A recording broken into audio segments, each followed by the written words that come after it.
Everybody under the age of 30 right now, I feel like, is going crazy for New Age. I don't know what else to call it, like New Age or spirituality, but I definitely noticed a huge increase, mainly in astrology, I think, mainly in horoscopes and sun signs and moon signs and rising signs, but in tarot cards, in Ayurveda, in crystals, in meditation, all of that. I think it's huge.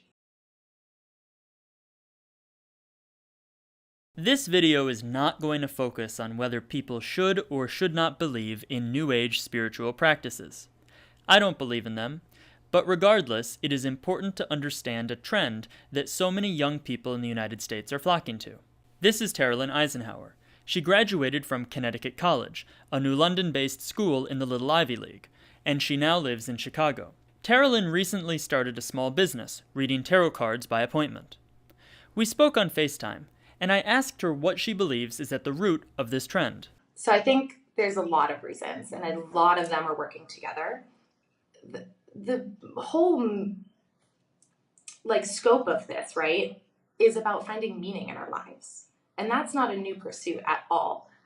We're just the first generation to have been moving to cities, away from our families, away from our communities at an alarming rate, like way more than any other generation. We're out on our own. And so in the past, you'd probably still live by your family and you'd probably still all go to church together. And there was inherent community and meaning built into people's lives.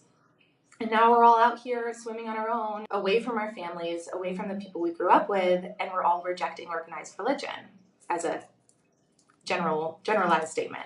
People aren't really going towards organized religion.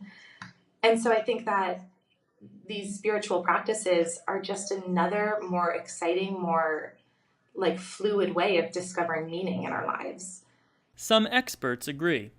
In an interview with UVA Daily, University of Virginia Associate Religious Studies professor Matthew Hedstrom said, "Millennials, especially middle and upper class millennials, have so many options, as it has become easier to move around and interact with the rest of the world.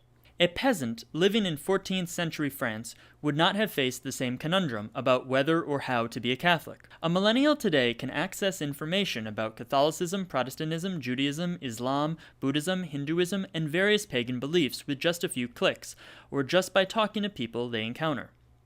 This is both liberating and paralyzing. Having so many options creates a lot of anxiety about which religious beliefs, careers, or relationships millennials should choose. Spirituality allows millennials to avoid choosing one religion and instead combine elements from many." I wanted to hear some other perspectives on the matter, so I sat down with Karen Hollis. She is a self-identified medium and psychic who has operated a small business in Rocky Hill for over 35 years. It's the times that we're living in right now.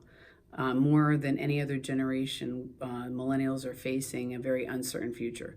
Climate change, the stratification of society, the wanting to get ahead, wanting to work hard, not feeling that they have a future right now because of where we are politically. There's just so many reasons. I mean, there are a myriad of reasons. But yeah, absolutely. I mean, just searching for answers. Laura Leonard, a practicing witch of 25 years and owner of Talisman and Cauldron in Derby, agreed, saying that historical precedent should not be overlooked. Back in the 1970s, we saw witchcraft, Wicca, as a knee-jerk to the feminist movement. I don't need your male god. The feminine divine. Fast forward to the 2000s, and now what we're seeing is a knee-jerk to the environmental crisis that we really find ourselves in. So the idea of Mother Gaia, the idea of an earth-based religion that follows the agrarian wheel of the year, the harvests, the solstices, is very appealing, this sense of being connected to the earth. And it goes along with organic living and clean eating and where we buy our food and where our food is coming from. All of that, the idea of the farm animals being sentient, what are we doing to them? So there's this sense of consciousness, a social consciousness, that's going along with a spiritual. While young people are indeed flocking to New Age spiritual practices in droves, horoscopes are by far the most popular. According to Julie Beck in The Atlantic, people tend to turn to astrology in times of stress. A small 1982 study by the psychologist Graham Tyson found that people who consult astrologers did so in response to stressors in their lives, particularly stress linked to the individual's social roles and to his or her relationships. Under conditions of high stress, the individual is prepared to use astrology as a coping device, even though under low stress conditions, he does not believe in it. So I spoke with Janet Booth, a Connecticut-based astrologer, who has been practicing her craft for 4 decades. The social media aspect has really been the main avenue of expression for that millennial generation. You know, they were born at the time about when the internet was being born, and, you know, that's how they operate. So they like to see things quickly and have that sense of immediacy, or get, click, click, answer. I noticed that astrology memes are particularly popular with young people online, so I asked Janet what she thinks of them. It's not the best use of the tool. They're not particularly helpful. I'll say that in a generic archetypal sense, there are certain traits and qualities associated with certain signs. But what people misunderstand is that you're not just one sign. Everybody has all the signs in their makeup at some portion of their circle of their chart, or in some part of the departments of their life. So if I said, oh, well, maybe Scorpio is supposedly the sexiest sign, it doesn't mean that everybody born with the sun in Scorpio is sexy. With over half of young people believing that astrology is a science, it is easy to see why New Age spiritualism is now a $2 billion industry.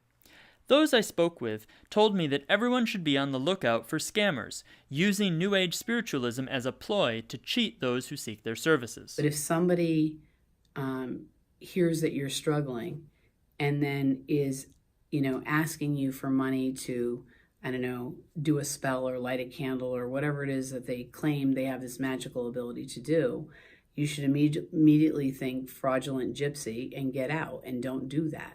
Because nobody can change your circumstance but you. If someone is telling you that they need $500, $700, $1,200 to lift a curse, and if it always goes to curse, buy, leave. I once spent upwards of $12,000 with someone who was going to bring back her husband who had left her for another woman. $12,000. Toward the end of my interview with Terlin, I asked her if she thinks New Age spiritualism will continue its current trajectory.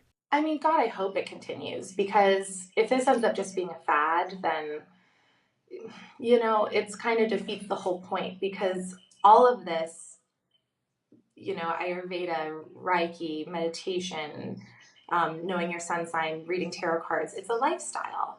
And I do see it continuing on, and it's because of young people who are spreading the word.